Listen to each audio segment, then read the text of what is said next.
a treballar després del 25, tinguem o no parlamentaris al Parlament català. Per altra banda, el perfil de la gent que formarà part del projecte de l'ESCUP, n'hi ha bona part de la gent que ve de diferents moviments socials, de la lluita per el tema de l'aigua, contra el cementeri nuclear o contra les nuclears, també gent que ha estat en les lluites dels parcs eòlics, o més recentment en el tema de l'educació i la sanitat. I per altra banda també tenim el perfil d'un altre tipus de gent que creuen que les coses no estan funcionant bé i que ha d'haver una altra manera de fer política i pensen que la CUP és l'espai on es pot fer aquesta altra manera de fer política. Aproximadament estem al voltant de 50 persones ara mateix treballant en aquest començament de campanya i amb prou representació a nivell del territori de les Terres de l'Ebre. Tenim gent del Delta de l'Ebre, de Tortosa, Roquetes, Alcanar, Villecona. A la Terra Alta també s'ha constituït un grup, a Amposta,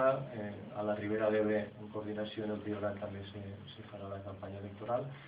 Per a nosaltres és molt important perquè hem tingut molt poc temps per a convocar a la gent i per a organitzar-nos i tot i això pensem que abastem prou territori de l'Ebre.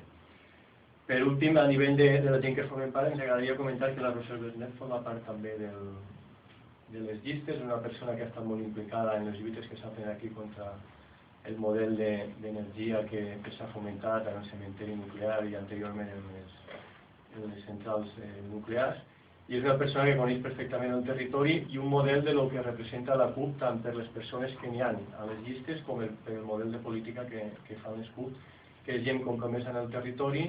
i amb l'única aspiració i voluntat de servir al territori i a la seva gent.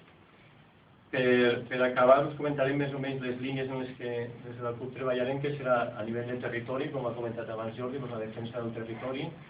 d'una terra i d'unes comarques per a la gent i no per a l'especulació o per a convertir-les en una zona d'exportació de recursos energètics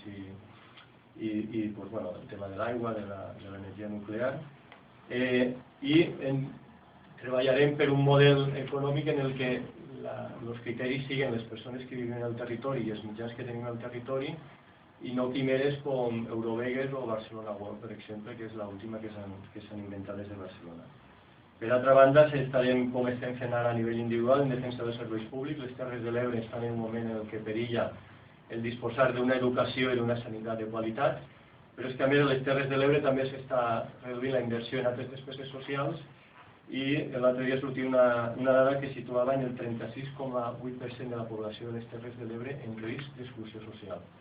I s'està fent justament el contrari, en comptes d'apostar per la inclusió social, s'està retallant allà on més ho necessita la gent.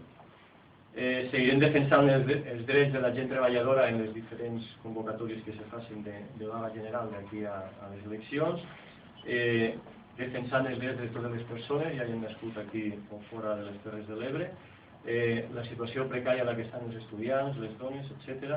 I ens agradaria comentar una sèrie de dades que justifiquen el per què hem decidit fer este pas un poquet a la política també institucional, tot i que evidentment no deixarem de fer el treball de carrer. Les Terres de l'Ebre, com comentàvem abans, tenen un 36,8% de percentatge de població en risc d'exclusió social, que és el territori de Catalunya més alt en aquest percentatge. L'any passat va ser el territori de Catalunya on més va augmentar l'atur. I entre el 1996 i 2011 les Terres de l'Ebre han perdut 8.000 joves. És a dir, hem perdut un 5% de la població jove ha marxat a un altre lloc a treballar, gent qualificada. Ens estan llevant el futur. Per això, com a CUP, el plantejament que fem és que volem fer una política des del carrer, per a la gent i amb la gent, i totalment diferent a la política al servei del caciquisme que s'ha fet en aquestes terres i que han tingut com a objectiu beneficiar uns quants i les conseqüències les estem patint. Atur, precarietat laboral,